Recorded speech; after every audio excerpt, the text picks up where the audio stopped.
Well, the FBI knew about Boston bombing suspect Tamerlan Tsarnaev since 2011, when the Russian government asked the FBI to investigate his links to radical Islam. The FBI interviewed him and his family, but determined that he was not a threat.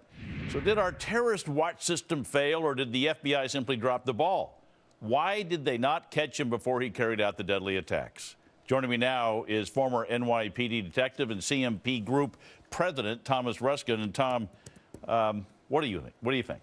I think that the FBI has to improve their system. What we've learned through this event is that the system is not a tickler system. They have no way of, after someone is interviewed and they take them off their suspect list, at least temporarily, there's no tickler system, and there's no, listen, Google has alerts. They could have put Tom Sullivan's name in there, and every time your name came up, it would have popped something up for the FBI. I guess the FBI hasn't heard about that yet, but they will. And what we'll learn from this is how to improve our intelligence system. Well, and look, there's all kinds of questions going on here, and I'm not willing to throw them under the bus. No. They have to answer some questions, because we as citizens need to know. We have the right to know what happened. How's it working out there with this law enforcement? But they have this Tide list.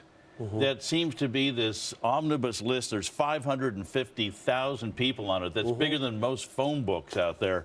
How do you tickler that? I mean, I guess Google, to your example, does have alerts. I'd like to believe that we can build an intelligence system between the different agencies that coordinate different things. Now, listen, in Tamerlan's case, when he came back, and he seemed to have been radicalized after his trip to Russia, when he got back and he posts things on YouTube, you would hope that the system, the new system and the new device system, would then trigger something to the FBI to say, listen, we had this case number, and we should look at this guy again. He's become...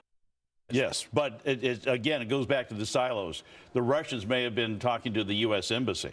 Right. And the U.S. Embassy picked up the phone and calls the CIA, or they pick up and they call the FBI, or are they talking to each other? And how did he get back in the country without the FBI going, hey, wait a minute, this guy we were looking at before, what's up? And he's been away for 6 months. They misspelled his name. Again, you can put into Google, you can spell Tom Sullivan wrong, it'll say, did you mean Tom Sullivan? Right. And somehow we have to improve. Every single thing that happens for law enforcement and intelligence means a learning moment. And listen, unfortunately, we lost 4 lives with the police officer, and we'll have to improve the intelligence system. But there's been 6 attacks or attempted attacks since Barack Obama has taken office. Way to learn. There was 0 under George Bush. Now, I'm not saying it's Republican versus Democrat. I'm just telling you the facts. Yeah, at the same time, though, I look at these people that are coming through, and there's more and more. I was reading about the Afghanistan area, and they're apparently getting quite a few new Islamic radical recruits, younger guys there. So whether it's Afghanistan or Dagestan or whatever stan you're in, they're getting more and more of these guys, and I think it just seems like we're going to get more and more of this. But we're back to what Department of Homeland Security was supposed to do, is make sure that everybody was talking to each other. Well, obviously, there was a breakdown here, and Congress, as well as the intelligence network, as well as hopefully our Secretary of Homeland Security, will be on top of this and have these agencies start talking to each other.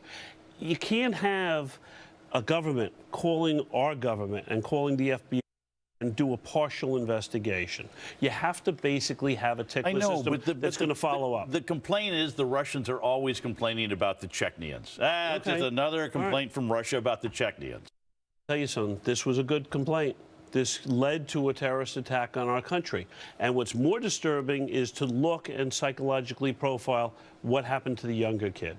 Why is he so well liked and so non-radicalized with all his friends, and all of a sudden does this with his older brother? What triggered him? That's a very, very important question for intelligence and law enforcement officials.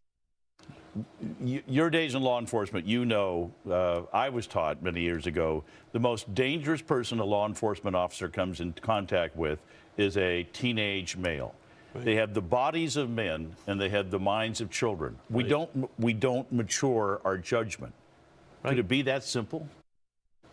I think it's more complex than that. I agree with you that that's one of the most dangerous things.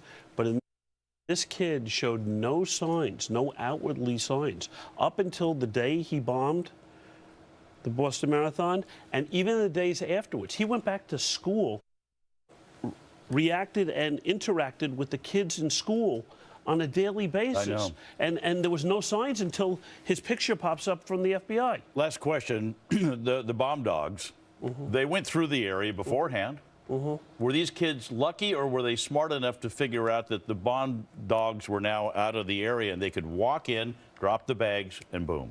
I think they were lucky. I think that they really picked the right time.